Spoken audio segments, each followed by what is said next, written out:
আমরা গতকাল ব্রেক করেছিলাম যে টাওয়ার ডাম্প পদ্ধতিতে দেখা হচ্ছিল যে হাজার হাজার কল রেকর্ড ইত্যাদিতে দেখা হচ্ছিল কিভাবে কানেক্ট করে, বাট আরো তথ্য উঠে এসেছিল যে শুধুমাত্র সিম কার্ড নয়, এরা এমন ভাবে নিজেদের বিভিন্ন অ্যাপের মাধ্যমে কানেকশন রাখে যেগুলোর ইন্টারনেট পর্যন্ত প্রয়োজন হয় না।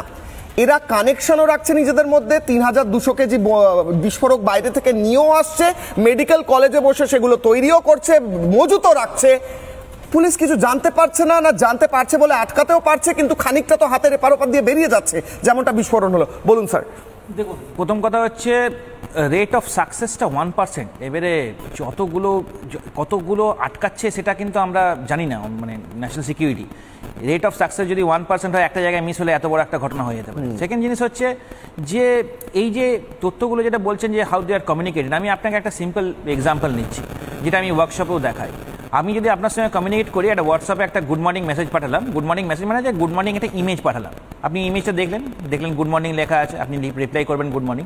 ওই ইমেজের পেছনে আমি একটা মেসেজ পাঠাতে পারি আপনাকে যে এইখানে আসুন, এইখানে আমি ডিসকাস করবো আপনার সঙ্গে। এই মেসেজটা কিন্তু কেউ জানবে না, that is called the technology is name of stenography.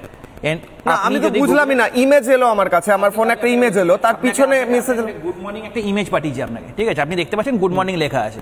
ওই ইমেজটা যখন আপনি ডাউনলোড করবেন, অভিষেক ইনফরমেশন আমরা ধরে রাখছি যে সিকিউরড কানেকশনে, যেটা আপনি বলছিলেন যে ওভার দ্য ইন্টারনেট নয়, নিজেদের লোকাল ইয়েতেও কমিউনিকেট করছে। আমি অতটা বাদই না, আমি বলছি সিম্পল জিনিস, আপনাকে WhatsApp end to end encryption দিচ্ছে, তার মানে মাঝখান দিয়ে কেউ জানছে না, মানে হোয়াটসঅ্যাপ জানে আপনি আমাকে কি মেসেজ পাঠাচ্ছেন বা আমি আপনাকে কি মেসেজ পাঠাচ্ছি, রাইট?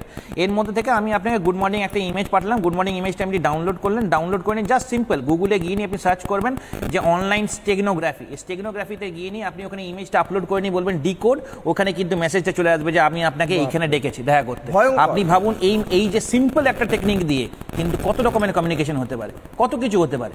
আমরা কিন্তু এর আগেও দেখেছি যখন ইংল্যান্ডে যখন এই অ্যাটাকটা হয়েছিল টিউবে, রাইট? সেইখানেও কিন্তু কমিউনিকেশনটা হয়েছিল একটা গেমের মেসেজের মধ্যে, একটা সার্টেন স্টেজে গিয়ে নিয়ে গেমের মেসেজের মধ্যে। তার মানে বুঝতে পারছেন যে ডেটা প্রোটেকশন বিল এবং ডেটা প্রোটেকশন অ্যাক্ট যেটা এখন হয়েছে সেটা কতটা ইম্পর্টেন্ট এবং কতটা ভালোভাবে আমাদেরকে করতে হবে। তার সঙ্গে খুব ইম্পর্টেন্টলি উনিও কথাটা বলছিলেন স্যারও, যে আমাদের operating system, not only on operating system, দেখুন একটা জিনিস ভাবতে হবে, আমাদের এই যে ইকো সিস্টেমটা না, সাইবার সিকিউরিটি রাখতে গেলে বা কমিউনিকেশনটাকে ঠিকভাবে চ্যানেল করতে গেলে আমাদের কিন্তু এই মাইন্ডসেটটা রাখতে হবে যে যদি আমাদেরকে সেরকমভাবে সিকিউর হতে হয়, think about China have everything, সবার ফেসিয়াল রেকগনিশন আছে, সবার রেটিনা আছে, সব কিছু আছে এবং দে আর মনিটরিং ইট। আজকে ধরে রাখুন এর জন্য ইলেকশনের আগে এই চেক করা হচ্ছে কার ভোটার কার্ড কি আছে, তার জন্য কিন্তু বর্ডারে লাইন লেগে গেছে, মানে কতজন এই পার থেকে ওপার হচ্ছে আপনি দেখতেই পাচ্ছেন, আপনি নিউজে কভারও করছেন।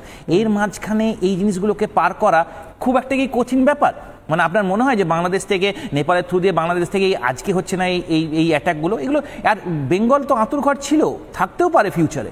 এইখান থেকে টেররিস্ট অ্যাক্টিভিটি অনেক আগেও হয়েছে, আর আপনি মনে করবেন না যে এখানে কোনো টেররিস্ট অ্যাক্টিভিটি এইখানে হবে, কারণ এইটা হচ্ছে safe place to do the transport and everything, তাই না? কিন্তু এইখান দিয়ে কিন্তু অনেক কিছু আগেও হয়েছে।